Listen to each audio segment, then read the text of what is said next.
सत्य का यह पर्व है, हर मन का है ये विश्वास। श्री सत्यनारायण की कथा, हर ले हर संताप। बोलिए श्री सत्यनारायण भगवान की जय। नमस्कार दोस्तों, मैं नीलम सिंह आप सभी का अपने चैनल में स्वागत करती हूं। तो दोस्तों, कैसे हैं आप सभी, ये बताने के लिए कमेंट बॉक्स में जय माँ लक्ष्मी जरूर लिखिएगा। देखिए दोस्तों, माघ मास की पूर्णिमासी को सत्यनारायण स्वामी की कथा की जाती है और कहा जाता है कि जो जो 12 पूर्णमासी होते हैं, इस साल में जो 12 पूर्णमासी आता है, पूरे साल के पूर्णमासी का फल अगर आप माघ मास की पूर्णमासी को सत्यनारायण स्वामी की कथा सुनते हैं या कहते हैं अपने घर में भाई बंधुओं के साथ में, तो आपको पूरे 12 महीने के पूर्णमासी का फल जो है वो मात्र एक माघ मास के पूर्णमासी का पूजा करने से ही मिल जाता है। तो ये जो माघ मास की पूर्णमासी है, ये बहुत ही ज़्यादा उत्तम है, फलदायक है और इसमें श्री सत्यनारायण स्वामी जी की पूजा की जाती है। तो आज का जो हमारा टॉपिक है वो यही टॉपिक है कि हम माघ मास की पूर्णमासी की पूरी कथा आपको सुनाएंगे और आप कथा ज़रूर सुनिएगा। देखिए दोस्तों, कथा को बीच में छोड़कर मत जाइएगा, क्योंकि कहा जाता है कि आधी अधूरी कथा छोड़ना नहीं चाहिए। तो प्लीज़ आप लोग पूरी कथा सुनिएगा और बहुत ही कथा अच्छी है। ये कथा लीलावती और कलावती की है, जो कि पौराणिक हमारे ग्रंथों में पाया जाता है। ठीक है, तो विष्णु पुराण में हमारी ये कथा मिलती है। तो ये कथा आप जरूर सुनिएगा। ठीक है, चलिए ज़्यादा समय वेस्ट ना करते हुए हम अपनी कथा को शुरू करते हैं। तो दोस्तों, एक बार फिर से बोलिए श्री सत्यनारायण स्वामी की जय। श्री सत्यनारायण स्वामी की कथा हमें सत्य, धर्म और भक्ति के मार्ग पर चलने की प्रेरणा देता है। ये क्या जीवन में सुख, शांति और समृद्धि का संचार करता है, भक्तों के दुख दूर करती है। तो आइए श्रोताओं, आज माघ मास के पूर्णिमा पर हम सभी सत्यनारायण भगवान के स्मरण करते हैं और पौराणिक कथा के अनुसार हम ये आपको कथा सुनाते हैं। एक समय नवमी नारायण तीर्थ में सौनक आदि 88,000 मुनियों श्री सूत जी से कहा, हे प्रभु, इस कलयुग में वेद विधाता रहित मनुष्य को प्रभु भक्ति किस प्रकार से मिलेगी और उनका उद्धार कैसे होगा। हे मुनि श्रेष्ठ, कोई ऐसा व्रत तप कहिए जिसके थोड़े समय से पुण्य प्राप्त होवे मनोवांछित फल भी मिले। ऐसी कथा को सुनने से हमारी इच्छा है। सर्वशास्त्र ज्ञाता श्री सूत जी बोले, हे वैष्णव के हित से आप सबको प्राणियों की हित की बात पूछी है। अब मैं उस श्रेष्ठ व्रत को आप लोगों से कहूँगा जिस व्रत को नारद जी ने श्री लक्ष्मी नारायण भगवान से पूछा था और लक्ष्मीपति ने मुनि श्रेष्ठ नारद जी से कहा था। सो ध्यान पूर्वक सुनो। उस श्रेष्ठ व्रत को आप लोगों से कहूँगा जिस व्रत को नारद जी ने श्री लक्ष्मी नारायण भगवान जी से पूछा था और लक्ष्मीपति ने मुनि श्रेष्ठ नारद जी से कहा था। सो ध्यान पूर्वक सुनो। एक समय योगी राजा नारद जी दूसरों के हित की इच्छा से अनेक लोकों में घूमते हुए मृत्यु लोक में जा पहुँचे। यह अनेक योनि में जन्मे हुए प्राय सभी मनुष्यों को अपने कर्मों के अनुसार अनेकों दुखों से पीड़ित देखकर सोचा कि किस यत्न करने के कारण यह प्राणियों को दुखों का नाश हो सके। ऐसा कौन सा व्रत है। ऐसा सोचकर मन में देव ऋषि मुनि श्री विष्णु लोक को चले गए। वहाँ श्वेत वर्ण और 4 भुजाओं वाले देव को इष्ट नारायण को देखकर, जिनके हाथों में शंख, चूक, गदा और पद्म थे और वरनमाला पहने हुए थे, सूत जी कहने लगे, हे भगवान, आप अत्यंत शक्ति से सुशोभित हो। मन क्या वाणी भी आप ही की पा सकते हैं। आदि, मध्य और अंत भी नहीं है कोई। आपको मेरा नमस्कार है। तब श्री विष्णु भगवान बोले कि बहुत पुण्य देने वाला श्री सत्यनारायण भगवान का यह व्रत मैं तुमसे कहता हूँ, ध्यान पूर्वक सुनो। ये व्रत किस दिन करना है और इसके करने से क्या होता है और यह व्रत क्यों करना चाहिए, तो आप लोग सभी ध्यान से सुनिएगा। यह व्रत दुख दूर करने वाला, संतान देने वाला है, विजय प्राप्त करने वाला है। यह व्रत सभी भाई बंधु के साथ करने वाला है। ब्राह्मणों के साथ इसमें केले, फल, मेवा, शहद, नवेद, घी, दूध और गेहूं का आटा का सवैया लेवे। और देखिए, गेहूं का आटा ना मिल सके तो सांठी का चूर्ण भी इसमें प्रसाद के रूप में बना सकते हैं और भगवान को अर्पण कर देवे। तब बंधुओं सहित ब्राह्मणों को भोजन करावे और रात्रि में जागरण करे, कीर्तन करे। इस तरह से पहला अध्याय खत्म हुआ। बोलिए श्री सत्यनारायण स्वामी की जय। दूसरा अध्याय शुरू करते हैं दोस्तों। एक बार फिर से बोलिए श्री सत्यनारायण स्वामी की जय। देखिए, श्री सूत जी बोले, हे ऋषियों, जिसने पहले समय में इस व्रत को किया है उसका इतिहास मैं कहता हूँ, ध्यान पूर्वक सुनो। सुंदर काशीपुर नगरी में एक अत्यंत निर्धन ब्राह्मण रहता था।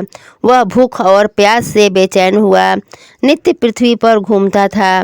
ब्राह्मणों में से प्रेम करने वाले भगवान ने ब्राह्मण को दुखी देखकर बूढ़े ब्राह्मण का रूप धरकर पृथ्वी पर फिरता हुआ आया और हे भगवान, अगर आप इसे छुटकारा पाने का उपाय बताए कृपा करके प्रभु।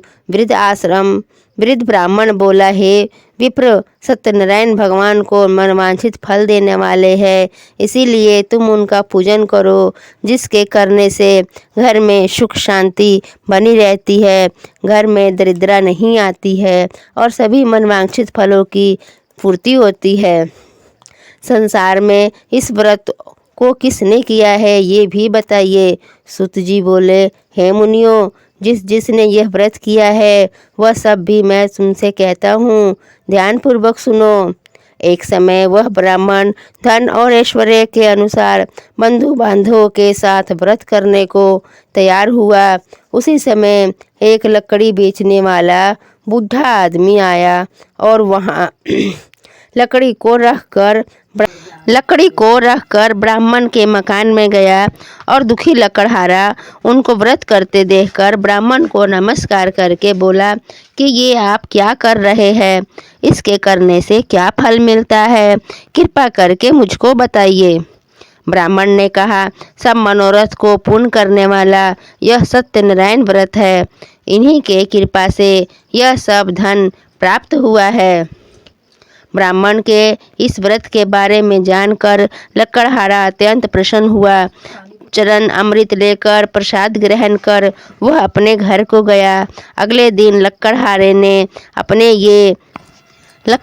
ने प्रण किया कि मैं आज गांव में लकड़ी बेचने से जो धन मिलेगा तो मैं भी सत्यनारायण जी का व्रत रखूंगा। ऐसा निश्चय कर वह लकड़हारा जिस नगर में धनवान लोग रहते थे वहां पर चला गया लकड़ियां बेचने, और वहां दिन भर उसे रोज से कहीं चौगुना धन मिला। तब वह ब्राह्मण उन पैसों से पके हुए केले, दूध, दही, शक्कर और पंचमेवा लेकर अपने घर आ गया। फिर उसने अपने परिवारजनों को बुलाकर विधि विधान से व्रत किया। उस व्रत के प्रभाव से वह बूढ़ा लकड़हारा धन, पुत्र और सुख संपत्ति से भर गया और इस लोक में सुख भोग कर अंत में वह स्वर्ग लोक में चला गया। दूसरा अध्याय समाप्त हुआ। बोलिए श्री सत्यनारायण स्वामी की जय। बोल तो लेती एक बार। तो दोस्तों, तीसरा अध्याय शुरू करते हैं। एक बार फिर से बोल दीजिए, श्री सत्यनारायण स्वामी की जय। श्री सूत जी बोले, हे श्रेष्ठ मुनियों, अब आगे की कथा कहता हूँ, सुनो। पहले समय में उल्का मुख नामक का एक राजा रहता था। वह सत्य वक्ता और जितेंद्रिय था। प्रतिदिन देव स्थानों पर जाता और गरीबों को धन देकर उन्हें खुश करता। उसकी पत्नी कमल के समान मुख वाली और सती साध्वी थी और पुत्र की प्राप्ति के लिए भद्रशिला नदी के तट पर उन दोनों ने श्री सत्यनारायण स्वामी का व्रत किया। उस समय वहाँ साधु नामक एक वैश्य आया। उसके पास व्यापार के लिए बहुत सारा धन था। वह नाव को किनारे पर ठहरा कर राजा के पास आ गया और पूछने लगा, हे राजन, आप ये क्या कर रहे हो? मेरी सुनने की इच्छा है, कृपा करके मुझे बताइए। तब राजा बोला कि हे वैश्य, यह मैं सत्यनारायण स्वामी का पूजन कर रहा हूँ। तब वैश्य बोला कि मुझे भी बताइए कि यह व्रत कैसे किया जाता है, मैं भी यह विधि विधान से करूँगा। मेरी भी कोई संतान नहीं है और मुझे विश्वास है कि यह व्रत करने से मेरी भी संतान अवश्य हो जाएगी। तब वह राजा से सब विधि जानकर अपने घर को आ गया और अपनी पत्नी को संतान देने वाले इस व्रत को अपनी पत्नी से बताया और प्रण किया कि जब मेरे यहाँ भी कोई संतान हो जाएगा तब हम भी यह व्रत करेंगे। साधु ने ऐसे वचन अपने पत्नी लीलावती से कहा।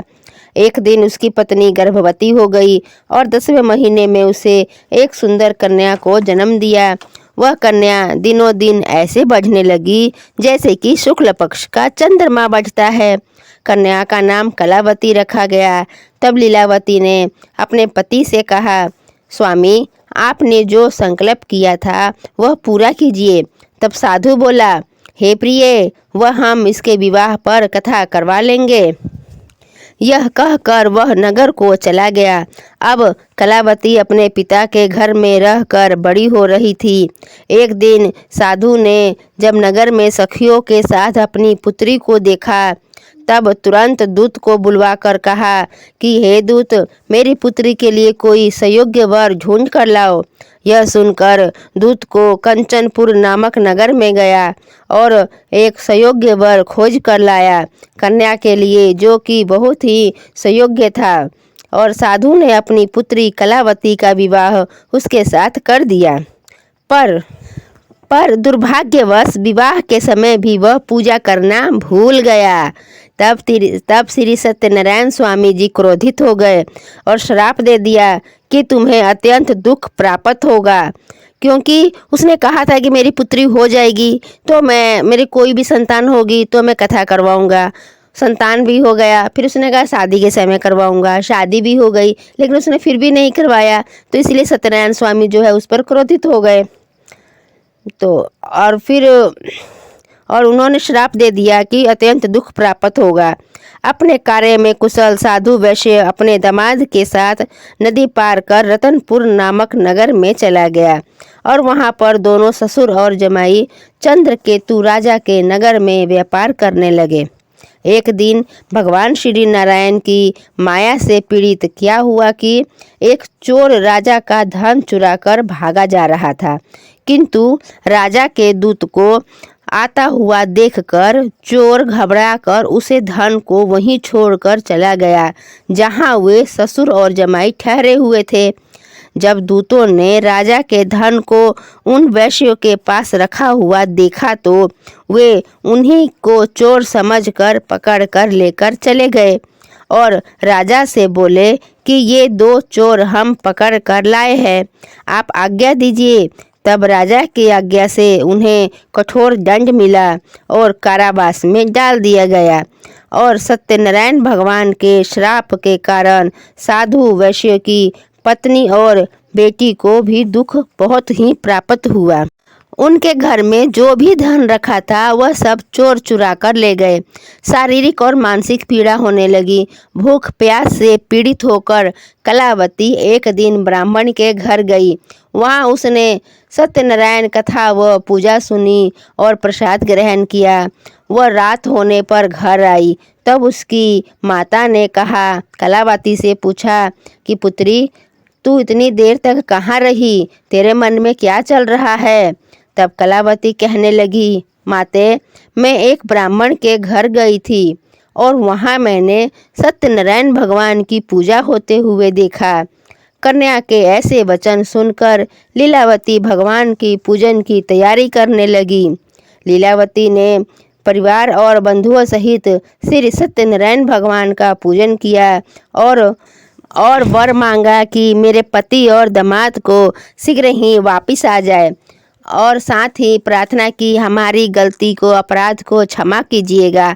सत्यनारायण भगवान इस व्रत से संतुष्ट हो गए और राजा चंद्रवाहन को स्वप्न दिखाया और कहा, हे राजन, तुमने जिस वेश्या को बंदी बनाया है उसे छोड़ दो। वे दोनों निर्दोष है और उन्हें प्रातःकाल ही छोड़ दो। जो तुमने धन लिया है वह भी वापस कर दो, नहीं तो मैं तेरा धन और राज्य पुत्र सब नष्ट कर दूंगा। राजा ऐसे वचन कहकर भगवान अंतर ध्यान हो गए। प्रातःकाल चंद्रकेतु ने राज्यसभा में अपना स्वप्न बताया और दोनों को कैद से आज़ाद कर दिया। दोनों ने राजा को प्रणाम किया। राजा बोला, हे महामुनो, तुमने यह कष्ट देवों की वजह से मिला है, अब तुम्हें कोई भय नहीं है। ऐसा कहकर राजा ने दोनों को नए नए कपड़े और आभूषण पहनाए और उनका जितना भी धन लिया था उसका 2 गुना धन देकर आदर सहित विदा कर दिया। तब वे दोनों अपने घर को चल दिए। श्री सत्यनारायण भगवान की जय। 3रा अध्याय समाप्त हुआ। 4था अध्याय शुरू करते हैं। एक बार फिर से बोलिए, श्री सत्यनारायण स्वामी की जय। श्री सूत जी बोले, साधु बनिया मंगलाचरण कर और ब्राह्मणों को बहुत सारा धन देकर अपने गांव की ओर चल दिए। साधु के कुछ दूर जाने पर इधर भगवान श्री सत्यनारायण को अपनी परीक्षा लेने का मन हुआ। आप देखो यहाँ पर भगवान श्री सत्यनारायण सोच रहे हैं कि हम एक बार फिर से इनकी परीक्षा ले लेते हैं, ठीक है। तब वे एक दंडी का भेष बनाकर बनिए के पास आ गए और पूछे कि हे साधु, तुम्हारे नाव में क्या भरा है। तब धन के मध्य में चूर दोनों ने अवहेलना पूर्वक हंसते हुए कहा। किसको कहा? विष्णु भगवान को, क्योंकि वो साधु का रूप लेकर के आए थे। कि हे दंडी स्वामी, क्यों पूछ रहे हो? क्या तुम्हें मुद्रा लेने की आवश्यकता है? वे बोले, हमारी नाव में तो लता और पता भरा है। आपकी ऐसी वाणी दंडी भेष को बताए। श्री हरि बोले, तथास्तु कहकर वहाँ से चले गए और कुछ दूर जाकर बैठ गए। अब क्या हुआ? जो कि दंडी का भेष बनाए थे वो कुछ दूर पर जाकर बैठ गए। इधर दंडी के चले जाने पर नित्य क्रिया करने के बाद जल में ऊपर की ओर नौका को देखकर साधु अत्यधिक आश्चर्य में पड़ गया। क्यों? क्योंकि नाव में लता और पता आदि देखा। लता और पता आदि देखकर आश्चर्य में पड़ गए और मूर्छित होकर पृथ्वी पर गिर पड़े। होश में आने पर वह चिंतित हो गए। तब उसके दामाद ने इस प्रकार कहा, पिताजी, आप शोक क्यों करते हैं? दंडी ने श्राप दिया है। इस स्थिति में वे ही सब कुछ ठीक कर सकते हैं, इसमें संशय नहीं है। अतः उन्हीं की शरण में हमें चलना चाहिए और वही मन की इच्छा पूर्ण होगी। दामाद की बात सुनकर वह साधु बनिया उनके पास गया और वहाँ दंडी को देखकर उसने भक्ति पूर्वक प्रणाम किया तथा आदर पूर्वक कहने लगा कि आपके सम्मुख मैंने जो कुछ भी कहा था, असत्य भाषा का अपराध का किया था, कृपया आप मेरे इस अपराध को क्षमा करें। ऐसा कहकर बार बार प्रणाम करके वह महाशोक से व्याकुल हो गया। दंडी ने उस बनिए को रोते हुए देखकर कहा, हे मूर्ख, रो मत, मेरी बात सुनो। मेरी पूजा से उदासीन होने के कारण तथा मेरी कथा नहीं करवाई है, इसीलिए तुझे बार बार दुख प्राप्त हो रहा है। भगवान की ऐसी वाणी सुनकर वह स्तुति करने लगा। साधु ने कहा, हे प्रभु, ये आश्चर्य की बात है कि आपकी माया से मोहित होने के कारण ब्रह्मा आदि देवता भी आपको गुण और रूप को नहीं जान पाते हैं, तो भला मैं मूर्ख कैसे जान पाता आपको? प्रभु, आप मुझ पर कृपा कीजिए और प्रसन्न होइए। मैं अपनी धन संपत्ति के अनुसार से आपकी पूजा करूंगा। मैं आपके शरण में हूँ। मेरी जो नौका में धन था उसको मेरी रक्षा कीजिए। उस बनिए की वाणी सुनकर भगवान जनार्दन संतुष्ट हो गए। भगवान जनार्दन तथास्तु कहकर अंतर ध्यान हो गए। उसके बाद वह साधु अपनी नौका में चढ़ा और धन्य धान आदि को देखकर बोला, भगवान की कृपा से हमारा मनोरथ सफल हो गया। ऐसा कहकर सब जनों के साथ विधि पूर्वक उसने पूजा की। भगवान श्री सत्यनारायण की कृपा से वह आनंद से परिपूर्ण हो गया और वह नाव लेकर अपने देश के लिए प्रस्थान किया। साधु बनिए ने अपनी दामाद से कहा, वह देखो हमारा रतनपुरी गांव दिखाई दे रहा है। उसने अपने दूत को आने का समाचार देने के लिए अपनी नगरी में भेजा। बाद में उस पर दूत को नगर में जाकर साधु की पत्नी को यह समाचार सुनाया कि सेठ जी अपने दामाद और धन के साथ गांव में आ रहे हैं।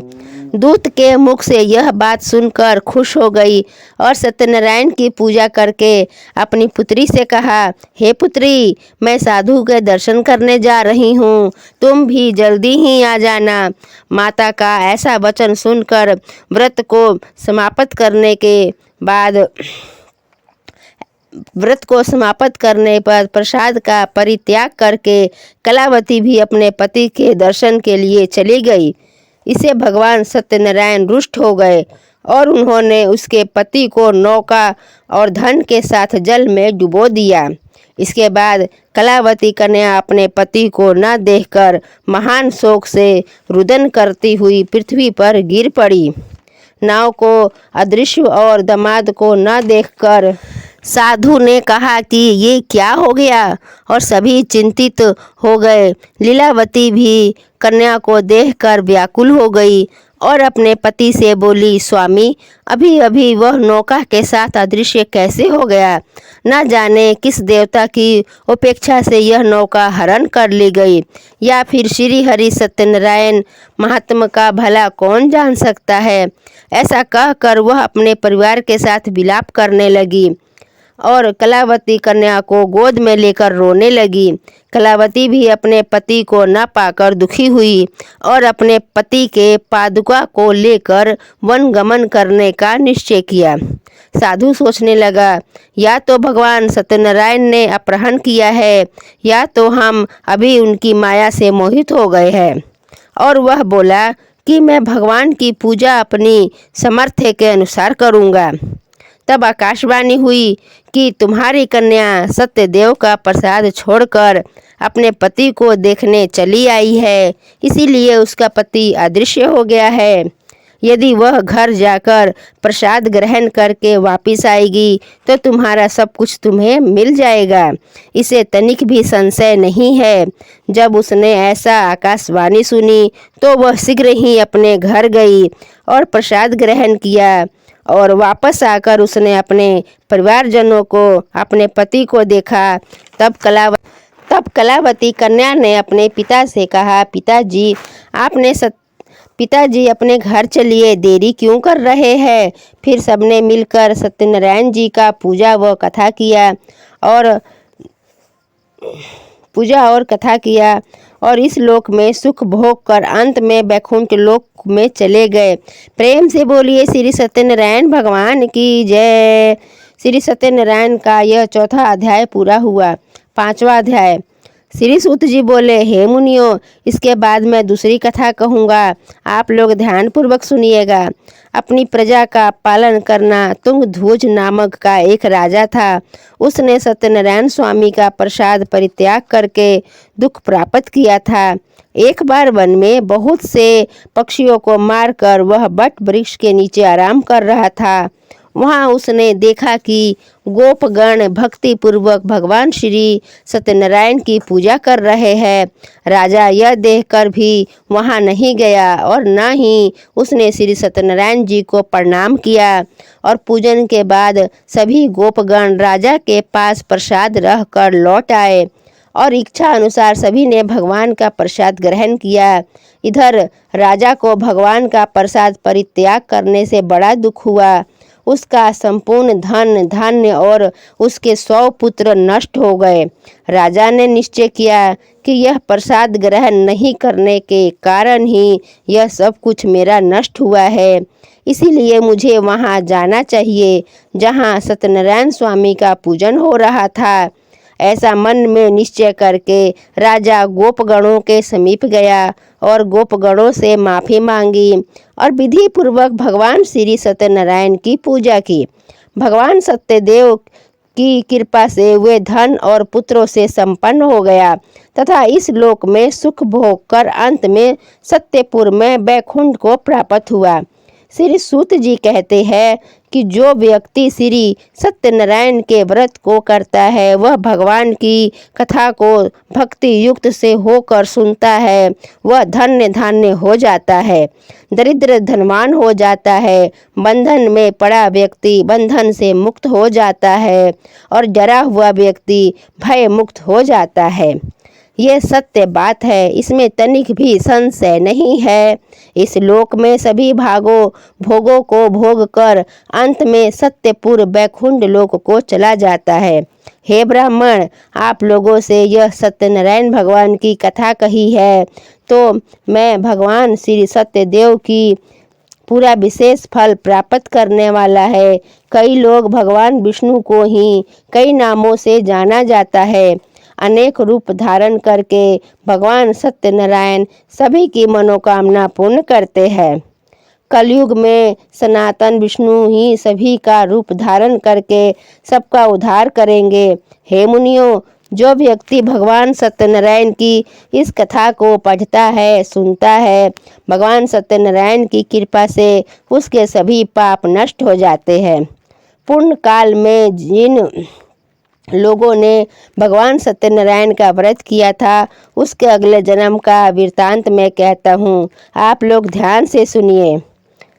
महान पूजा संपन्न संतान नाम का ब्राह्मण सत्यनारायण व्रत करने के प्रभाव से दूसरे जन्म में सुदामा नामक ब्राह्मण हुआ और उसको जन्म में भगवान श्री कृष्ण का ध्यान करके मोक्ष को प्राप्त हो गया। लक्कड़हारा जो कि भीमगृह का राजा हुआ और वह मरकर श्री राम जी की पूजा करने से मोक्ष को प्राप्त हो गया। महाराजा उल्कामुख दूसरे जन्म में राजा दशरथ हुए जिन्होंने वैकुंठ लोक की प्राप्ति की। यहाँ से यह अध्याय समाप्त हुआ। बोलिए श्री सत्यनारायण भगवान की जय। तो दोस्तों, आपको हमारा ये वीडियो कैसा लगा? ये थी श्री सत्यनारायण स्वामी की संपूर्ण कथा। ये लीलावती और कलावती की पुरानी कथा थी और यह एक संपूर्ण कथा थी। तो देखिए, कथा कभी भी अधूरी नहीं छोड़नी चाहिए। इस कथा से हमें ये होता है कि हम जहाँ भी कथा सुनते हैं तो प्रसाद लेकर ही हमें जाना चाहिए और भगवान श्री सत्यनारायण स्वामी सबके मन की इच्छा पूरी करते हैं। तो दोस्तों, आप लोग कमेंट में एक बार ज़रूर लिखिएगा, जय माता लक्ष्मी, जय श्री सत्यनारायण स्वामी। ऐसा लिखने से कमेंट में आपकी मन की इच्छा जरूर पूर्ण होगी। तो प्लीज़ आप लोग कमेंट में ज़रूर लिखिएगा। फिर मिलेंगे एक नई वीडियो के साथ में। तब तक के लिए सभी बड़ों का मैं चरण स्पर्श करती हूँ, छोटों को ढेर सारा प्यार करती हूँ और भगवान से यही कहते हैं कि भगवान सबके जीवन में खुशियाँ ही लाए।